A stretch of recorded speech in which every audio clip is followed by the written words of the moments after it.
in the city of Hemet, and we're out here trying to locate a murder suspect that fled the Fresno area. Pretty dangerous guy. Every law enforcement agency in the Fresno area wants him. We're hoping that we can get him located. I got an address on him out here. I just need to find out where the street is and where the house is and see if we can get him located. Once we got him located, we'll probably call for backup and then let him know what's going on. He's an FBI warrant, so he'll be on NCIC. They'll be coming out here to help us. Mo's my backup man, and he's come up here to help me. I need someone that's quick on his feet, can deal with dangerous situations like this. Mo and I have been working together for about 12 years, and this guy is dangerous because he's already committed a murder, so nothing's going to keep him from committing another one to keep him running from us. So we got to be real cautious and try to take him by surprise if we can.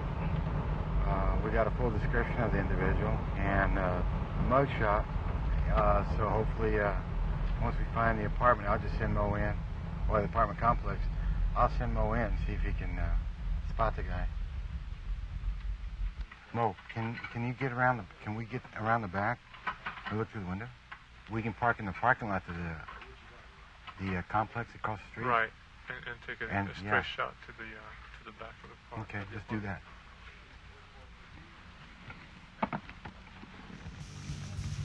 Since Mo's going to be the guy that's going to be doing the recon, he just changed into black clothes so he could be a little more stealth.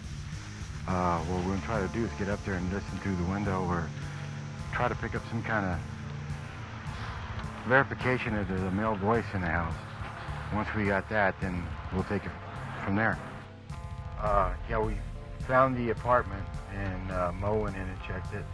A female came out that kind of fits the criteria that we're trying to put together here. Also, we got a license plate number on a car, so we're going to go down and check in with local authorities, run the license plate, and if it comes back that that's the people we're looking for, we'll go back and sit on it and have some backup. Well, basically, we got a telephone call, or I should say telephone call. I got paged at home a little after midnight by the on-duty watch commander, telling me that he needed to speak to me immediately in reference to a fugitive that happened to turn up in the city of Hemet after being tailed or followed here by a private, I guess you could say, bounty hunter or fugitive detail from the Fresno area. We've located the individual in this apartment complex, and we made contact with the sergeant, and the whole situation's been taken out of his hand and turned over to the SWAT team. Sergeant Stedman was requesting a SWAT team response to handle this due to the severity of the guy's charges, and he just felt it was not safe enough for patrol officers to handle it with a lot of safety factors involved. So requested a page out of the SWAT team. A couple other things came up that we weren't aware of. He has not only the warrant for murder, but rape and escape. It's actually been taken out of our hands, out of the sergeant and watch commander's hands, and the SWAT team is now in command. If you want to stay with him, I'll go back with them.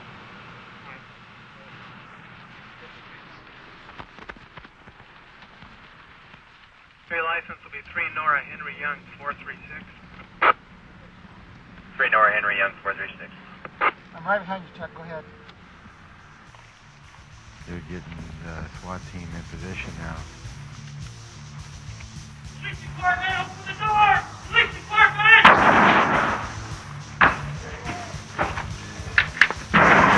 Go, go, go, go, go! Everybody get out, please!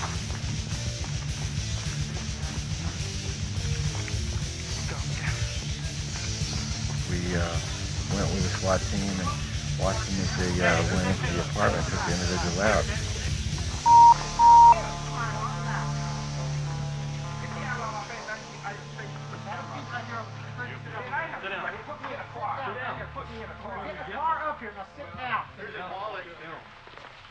One of the officers at the point that was initially on him when they got into the bedroom stated that he saw him reaching under the bed with his hands, didn't know what he was going for, possibly a handgun or any other type of firearm or weapon to assault the officers, so they immediately had to grab hold of him and keep him from doing that.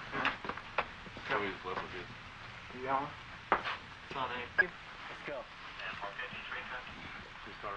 10:34.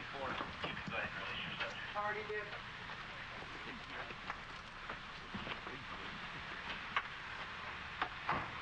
Watch how we go running. Okay, let's do one last clear. Make sure we got all of our equipment and everybody's okay. West of Valenzuela, 2772. We used a breaching device from one of our shotguns to force the door open. You hit the wall. Check it. Collect all equipment. Note any damage, There's please. a spoon if you want to take it. As the secondary team got up the stairway and up to the top of the landing, they encountered the male suspect, which we were in fact looking for up in the bedroom. At first, he was not being compliant, but they managed to have him become compliant without even having to touch him, but just verbal orders, and then tossed him on the floor face down so we could get him handcuffed and stop the immediate threat. We entered with the SWAT team and noticed that there was a gun under the bed. I came to the conclusion if it had been just Mo and I that went in to make the arrest, we'd have probably been in some real bad trouble there. A search afterwards, once we cleared the entire residence to make sure there was no other individuals in there, we went back into it, searched it, and in that same location under the bed found a loaded handgun. I don't know if anybody wanted to. So it's a possibility, it's a very good possibility that that's probably what he was reaching for. Based upon his warrants, he may have tried to use that. Well, we did it one more time. Thanks to the Hemet SWAT team, we got another murderer behind bars. We got it. One more.